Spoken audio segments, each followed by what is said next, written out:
Hi everyone, I am here today with Amit Moshe, a professional game designer based in Boston. Amit is the creator and lead designer of City of Mist, which is a cinematic tabletop role-playing game where you take the role of regular people gifted with supernatural power of mythos. So you can play a delivery man with the aspect of Hermes, or an animal shelter keeper with the aspect of Snow White, and all different varieties of ordinary people with mythos.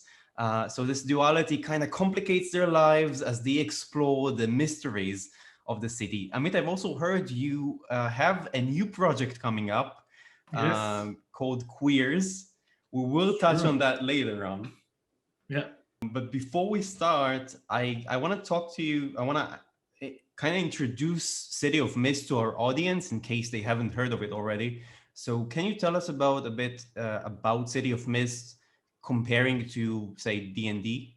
Yeah, so you already did a great job presenting it. So I think, it's an urban fantasy game. It's a detective game. It's very much based on in comic books and in graphic novels. You know, things like Fables, The Wolf Among Us, all that kind of, where you play kind of a modern day interpretation on a legend, and you go in a city where everybody, well, many other people are also modern day versions of legends, and there's crime, and it's all like magical and powered by magic.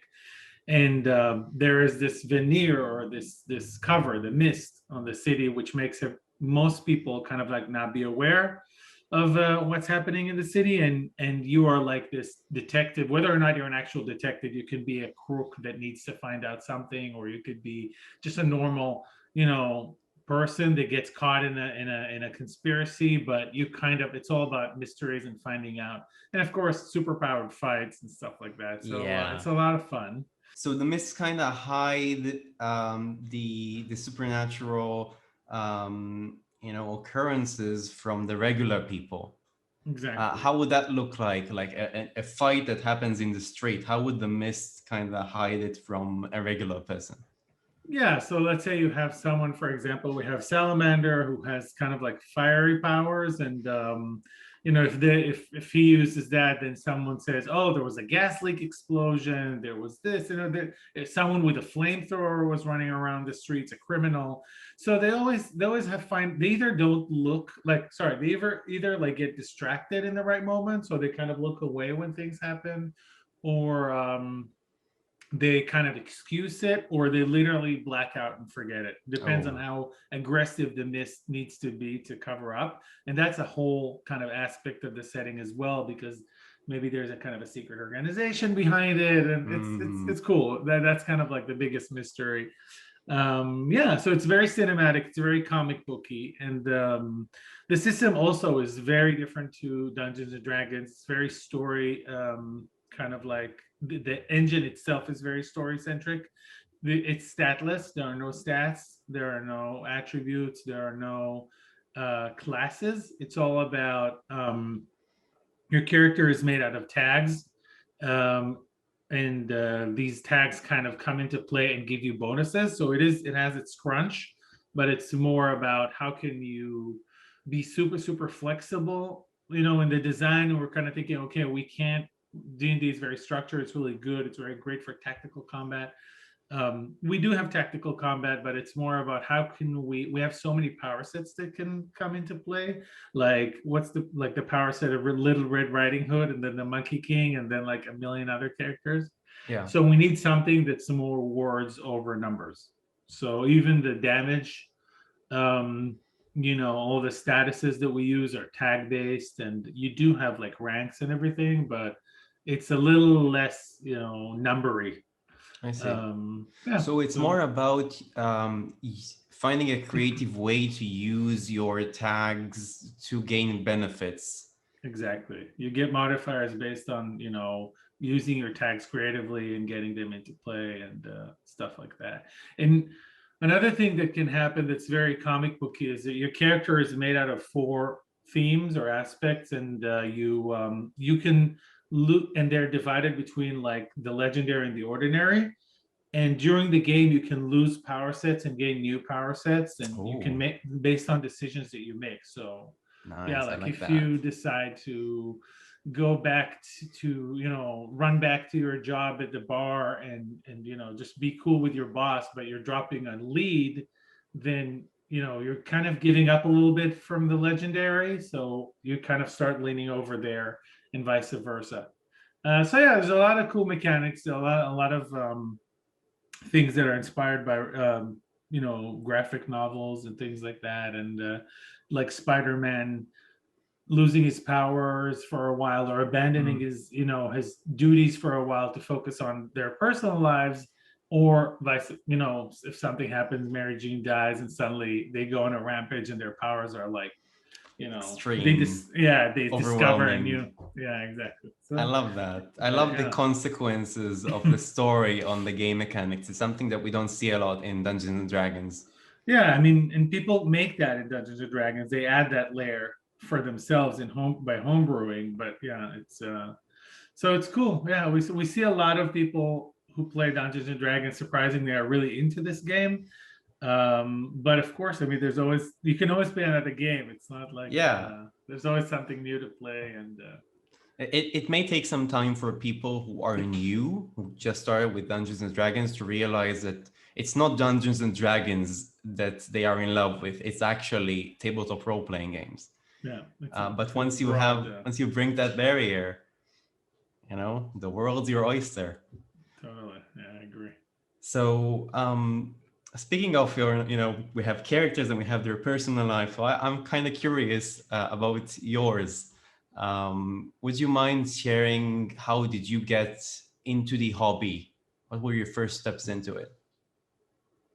Yeah, so I think I started playing when I was pretty. I mean, I think I started with those choose your own adventure books. That was kind of role playing by yourself. Like you did have a character. It was kind of like, I guess it was closer to a computer RPG, but it was like in a book. And then I think I was pretty young. I was maybe 8, and then by 10, I started role playing Dungeons and Dragons, which was awesome. I was like, oh my god, this thing exists. I mean, I think it's a pretty standard story in Yeah. that sense. But I mean, when I look at the numbers, it seems like a long time. I was playing maybe 3 years before I picked up another role playing game in English, Champions, which is like this super, super crunchy hero system. I think it's more known as super crunchy superhero game. And like where everything has rules and everything is kind of like, you have your attack values and your defense values and you dodge and you soak and it's really complicated. um, but I needed it. I was like, okay, I cannot do Superman anymore with flight spell, death ray, and all these like spells that are, whatever second edition Dungeons and Dragons. So Oh yeah. it was cool to pick up another system. Yeah. What did you like about try to take us to a myth's like 10 or 12-year-old mind. What did you like about tabletop role-playing games? Wow, I mean, I don't know if I can go back to into his head, but I know that I really loved. I think a lot of people who are into role playing games, not everyone, are already kind of in their own imaginary universe, and then they realize, oh my gosh, there are games. I can share this with people. We can have it together. It's just the ability to go into this world and kind of structure it a little bit more in a way that I can share it, I think was amazing. Yeah. I mean, I still do it. I just like walk outside in the field or whatever. Like right now, I'm outside of the city, so I just like my head always goes into these stories and legends, and that was the fun about role playing games. I was like, wow, That's this, that's this is like a hobby. that's a good place to bring out all these stories and fantasy and things that are so different from the day-to-day lives. Yeah, yeah, yeah. Um, It's amazing. that's awesome.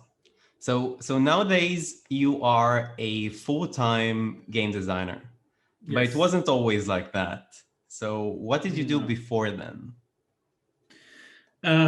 Most of my my working, I mean, I did a bunch of things when I was a little like young, like things like I actually taught role-playing games for kids, and I wrote some content for a company like that. But I guess most of my professional life, I was a product manager for a startup, for like a tech startup.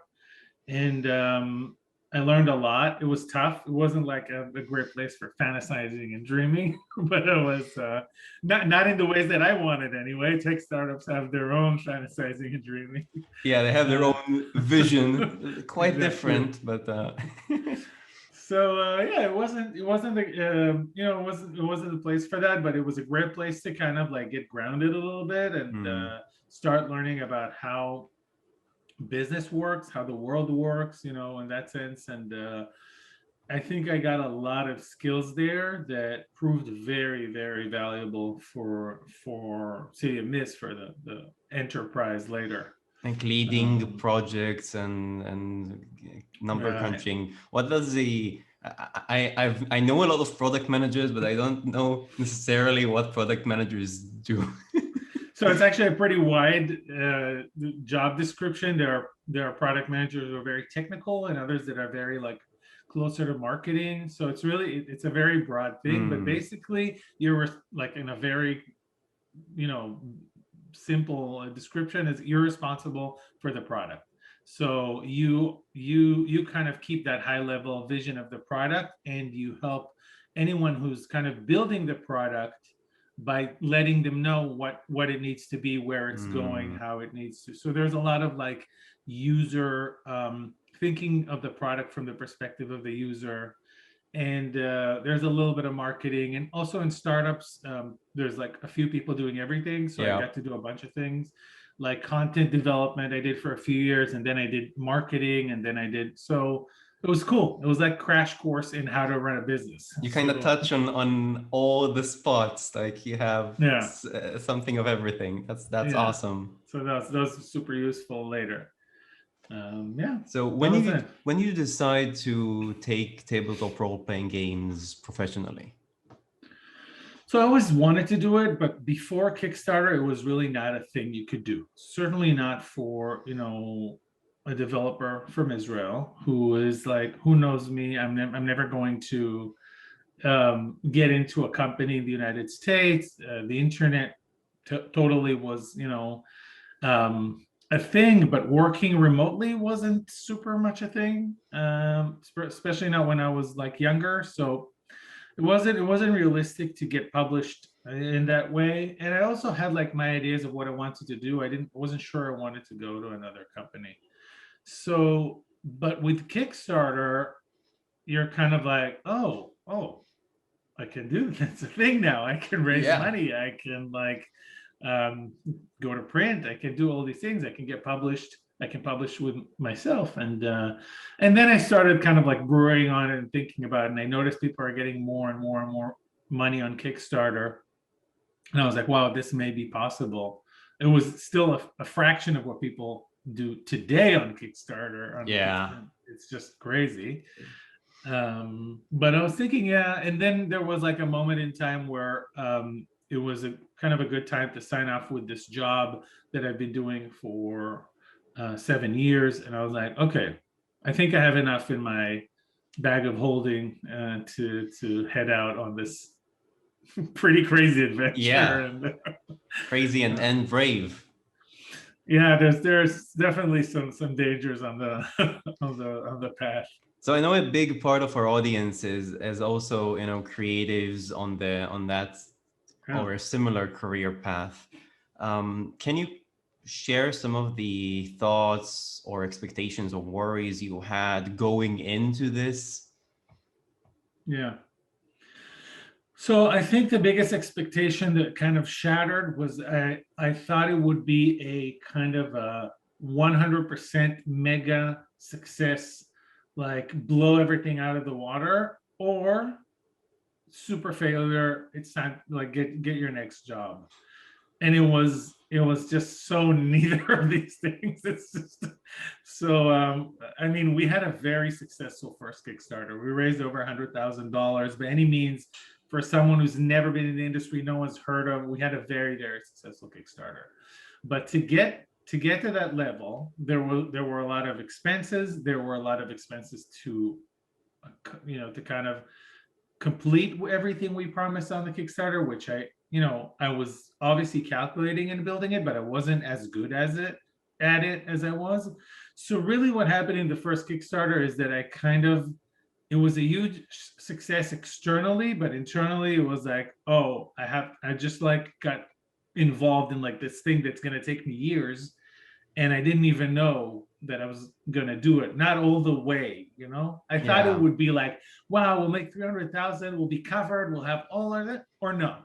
I didn't know that there was like either that or not. Yeah, it's a thing, I guess, that if you launch a Kickstarter and you say, yeah, we are funded, if we hit this mark, then it's very possible that you get this mark and not much more. So you need to be prepared, knowing that. Yeah, exactly. So yeah, that was the biggest thing. And of course at all kinds of point before the Kickstarter was very scary. I mean, I really had to put some money into it and raise some money from family and friends. Same as you do with really like little startups. I mean it's a very common thing, and it was scary, Do you raise money to hire the illustrator and artist, and also get people to use social media and all of that? I mean, looking back, I think it was kind of crazy. I was crazy. I mean, I shouldn't have dived with that much into it. I want to say I shouldn't have, like, if my head was attached, but I'm happy that I did. Yeah. So it's also like you have to take risks, but you need to kind of be wired to withstand the stress that comes with it. So yeah, there was definitely like, I got a loan. I mean, I made some steps that other people maybe would think are crazy. But I had a vision, and I knew that people would respond to this vision. I knew that the illustrator was amazing. And I also realized that you kind of have to, if you want to get somewhere and not drown in the noise, and there's a lot of noise in our industry, you kind of have to strike with something that's really going to capture people's attention in an instant. Yeah. Because people are so bombarded with messages of all kinds. And even if they are already in that TTRPG space, they're bombarded with thousands of titles. There's a constant fight on the attention of players. So it wasn't going to cut it if I was going to write a text-only game. I needed to visually, and this as well for your stuff, I needed to visually attract people to it. And I think today it's more of a common thing. Like you see a lot of ads, and everything is so beautiful. People get it. So yeah. And today you also see like 5 Kickstarters a day. Yeah, and they still all make hundreds of thousands, if not millions. It still works. There's a market for that. Yeah. So it's a good time to go Kickstarters, to go with Kickstarters. True, it's a very good time. Yeah. So there were definitely challenges and risks. Well, if you don't take risks, then maybe you don't. Well, I'm not sure that if you don't take risks, you don't deserve the reward. But I think that sometimes you need to take big steps to really create waves. This sentence works more in Hebrew. No, I agree. I think that it's sometimes you have to take the leap, and you want to know that you're ready for it, right? I wouldn't recommend someone who isn't like 100%, because people also fail. People also spend a lot of money. We have to understand, kind of like, be very sober about it and not like euphoric and like dreamy. Like, with your feet on the ground, take that risk. If you're ready for it, go for it. And I think I've seen so many people succeed as well. So it's like, it's cool. Yeah. It's a nice time to be a creator. It is. It really is. And there's more options when we go. That's very true. It's for us creatives, it's a good time. Yeah. So I guess like a lot of the audience have probably noticed that you were from Israel, but now you're you're in Boston. Can you share a bit about the story of your departure? Yeah, moving over here. Yeah. So yeah, sure. I really moved over here because my partner lives here. I didn't, I mean, it was very helpful from a career perspective to be closer to the main audience, which is the US audience. But I think with the internet, it's so easy to be connected. So the first few years that I was running this from Israel, or there were a few years that I was kind of like back and forth here and there, um, I was still super connected to my audience. It's really easy to do that with the internet. You don't really physically have to be here. And then at some point, just like with Corona and everything, we had to pick a place to be in. So we decided that it's going to be Boston. Yeah. So, I mean, the company was from the get-go, our group of people working on it was, kind of diverse from all over the world. So we were always, we never had any offices. We probably never will have offices. It's all online, remotely, everyone. And I think my experience running a remote team previously on the startup was really useful here because it's working great. And a lot of creators like working from home. It's comfortable. It's certainly comfortable, especially now with all the, quarantines and pandemic and everything that's going on. Yeah, it's certainly comfortable. Yeah, it is. It is. It's great. Some people really need the office environment, and that's fine as well. So yeah, the transition was kind of like for other reasons, but it was beneficial because you're here, you're living it, you're breathing it, you're a little more connected. Just for example, things like holidays and sales and things like that, where you have a totally different set over in Israel, and you have to kind of actively think about it. Here it's just like your schedule anyway, so you know that Thanksgiving is coming, or you know that Black Friday is coming, or even smaller holidays. We won't release it on this Monday because this Monday is Veterans Day or something like that, and you don't want to clash with anything. That's important. What is one thing that surprised you about the American culture as an Israeli? They put cheese in everything. It's just as a cultural thing, they use cheese a lot. And I think for the American audience, in Israel, and certainly Jewish people as well, kind of separate meat from cheese, from dairy. So we don't get cheeseburgers very often. Though there are some places that you can get them, but it's not a common thing, and many people here would refuse that. I don't. I mean, for me, I don't eat kosher or anything like that. I love cheeseburgers, but it's like there's cheese in it. It's just, I think in Israel also you have a little more plant-based, more vegetables, more plant-based foods. And here it's really just like meat, cheese. I mean, obviously there's a huge variety. Certainly in a place like in Boston, you can get whatever you want.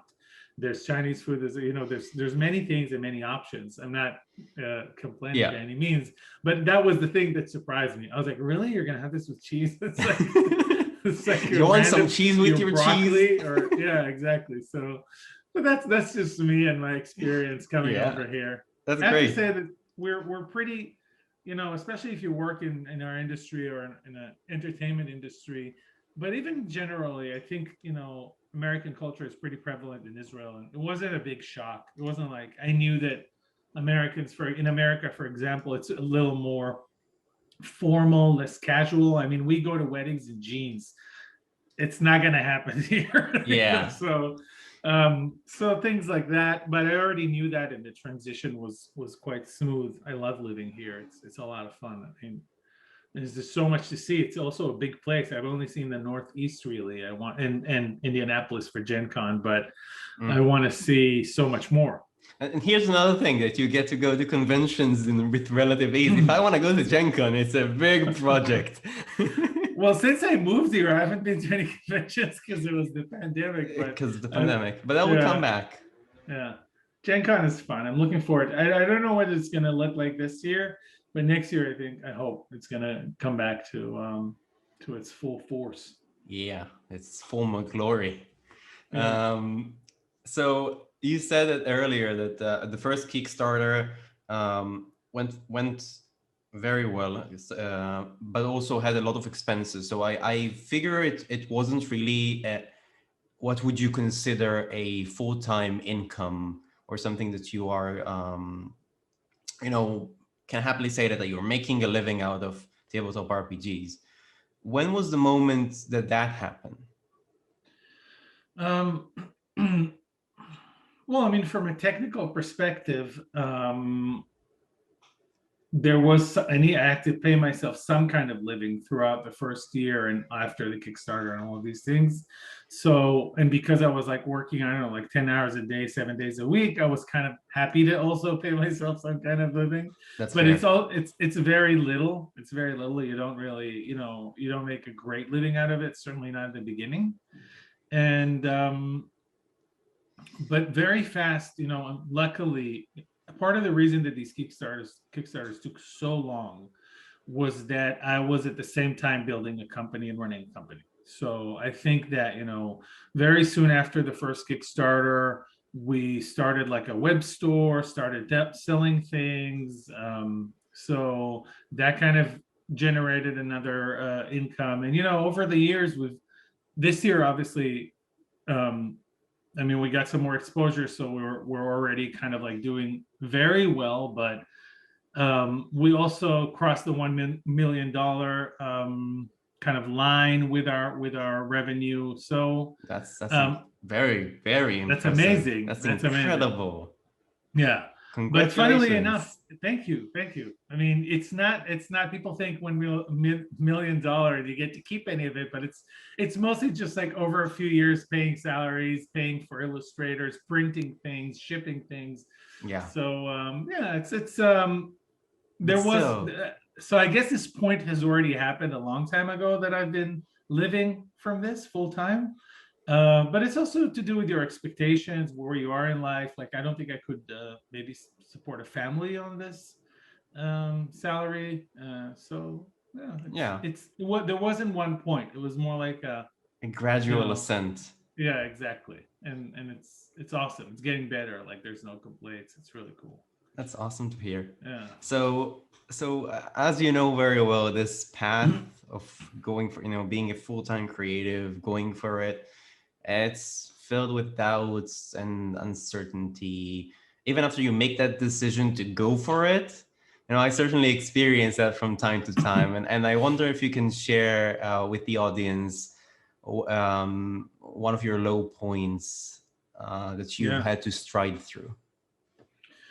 Yeah, I think I often say that the hardest time was funnily enough the most successful Kickstarter, which is Knights of Paintown, and we raised like $180,000 or a little more, and it was just, I don't know, it was just super super hard. It was really crunch time. We had to, you know, on the one hand, you really had to do a Kickstarter because in this industry, if you don't do Kickstarters and you just try to live off sales, it's very difficult to survive. So it's almost like this is the time you need to do a Kickstarter. Um, and then we launched it, and it was just like a mess. Everybody was like, "What is this Kickstarter about? We don't even understand what it is."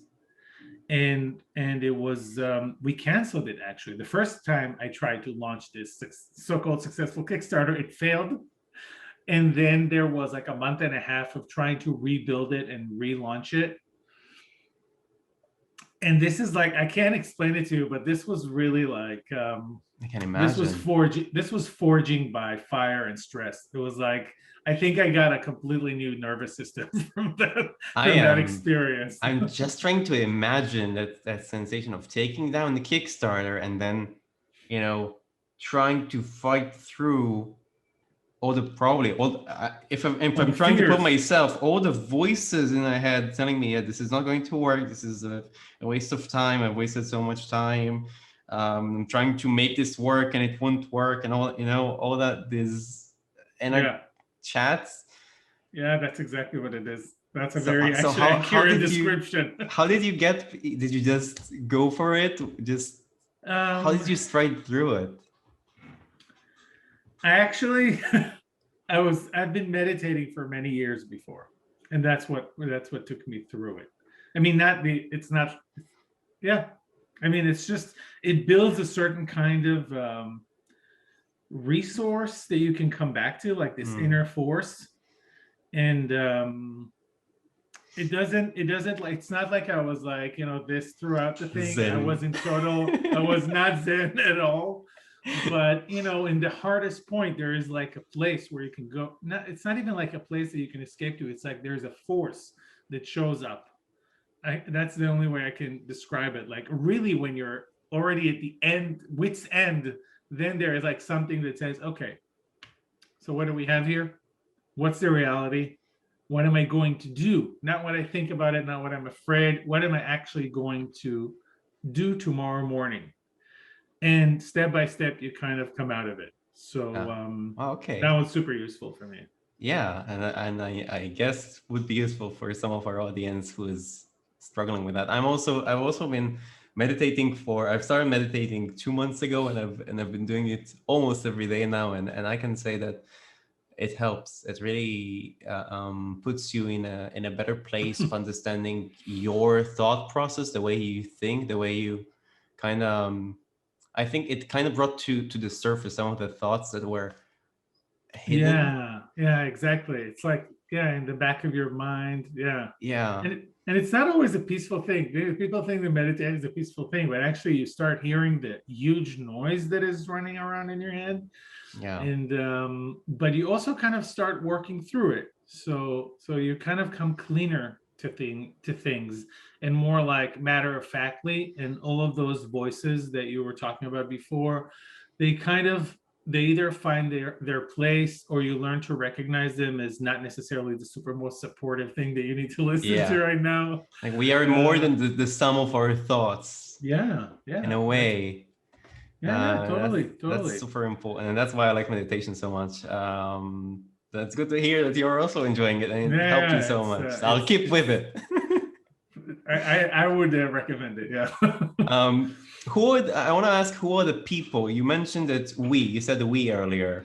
Yeah. And I want to know, who are the people that helped you on the path to going, to becoming a full-time creative, to getting City of Mist to where it is today? Yeah. So first of all, when I first created the game, it was just almost like only me and the illustrator. And I kept saying we, and people are like, who is this we? Who is this we? And also people that are thinking of investing in you, it's not the best thing like to say we, because it sounds like there's like a secret, like a team that they don't know about. But it is a team. That's the thing. That's why I kept saying we all the time. I mean, first of all, the team, starting with Marcin, the illustrator, who I knew from my old job, and then we kind of decided to do this. So he's amazing, and everyone that's worked on this project, I have I mean, I'm not going to go over everyone, but from the graphic designers and the editors, and a friend of mine that joined us in 2018 and became kind of like our now he's the product manager, and I'm kind of doing more high level stuff, and writing and creating. So the team is super, super important. If you have a good team with you, it feels totally different, and you're a little less alone in this. Yeah. And then there was a lot of external help. So I said all the scary things until now. So maybe I should say some of the good things. You get help from places that you never thought you would get help. So from, first of all, friends and family, and my parents were super supportive, and they were like, there are people that are totally risk averse, but they kind of like got behind it, and it was really cool. But also at one point, I just kind of really needed a business loan, and there was like a really clear trajectory on where this is going, but I needed some help with getting it. And this dad of one of the kids that went to my role-playing game classes, who was this kind of a big shot in Israel, he kind of pulled a couple of strings, and that was really instrumental in where we are today. So, I mean, the help that I got, gosh, I'm so thankful for it. And most recently, I guess, also influencers. So Yeah. RuneSmith, Oh RuneSmith yeah. kind of changed the business for us when he said, "Actually, I like playing City of Mist," and boom, it was like everybody suddenly her Yep. suddenly took interest in the game. So that's a huge thing, influencers. Yeah, there's a lot to be thankful for, definitely. That's good. That's excellent, and it's Yeah, important to remember those, like, to remember the help we got at any yeah, point. along the It's way. good. I didn't say my partner, but actually he's in the credits for the book because without him, we really wouldn't be here. Like on Yeah. so many levels. It was just this is probably he's probably the one who's helped the most to realize this dream. That's awesome. Like giving Yeah. you all the support and Yeah. And just so like even the important. freedom to do something that's more risky while he's Mm, kind of, keeping things more stable, and then hopefully in the future we'll be able to yeah, I the feel opposite. similar in a similar way, in a similar Yeah. relationship. Yeah. So okay, so that's about that. That's about all the things that helped you so far. Now, when you set your eyes on the future for City of Mist, what do you envision?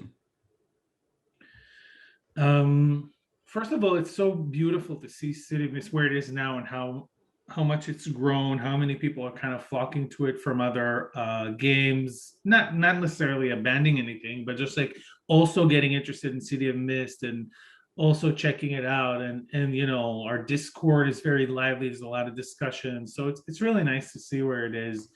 We recently opened it up for user creations, like we do a little marketplace like DM's Guild. So we Hmm, basically opened our own DM's Guild, and that was super fun because now people can create their own stuff and share it.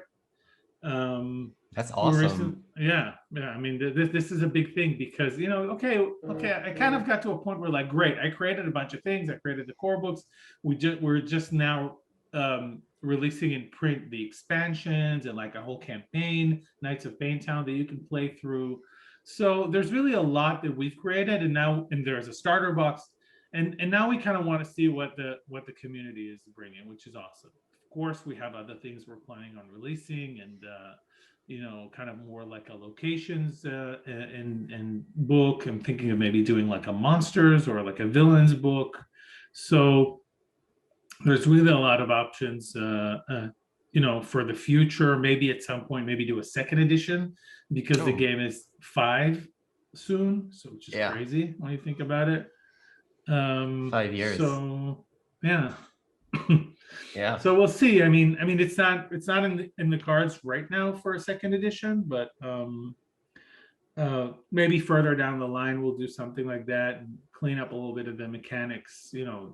Even though it's pretty solid and people are having a lot of fun with it. Yeah, that's it. So I'm really happy to see it grow. So that's for City of Mist, but you're also developing a new tabletop role-playing game, right? We mentioned it earlier, Yeah. Queers. Yes. So I ran into this. So we have our biggest project, which is kind of like a secret next gen game that's taking City of Mist and really taking it to another level and opening it up as a universal system, which you could have also a fantasy game, uh, using Interesting. City of Mist for a fantasy game. So that's kind of been in the works for about a year.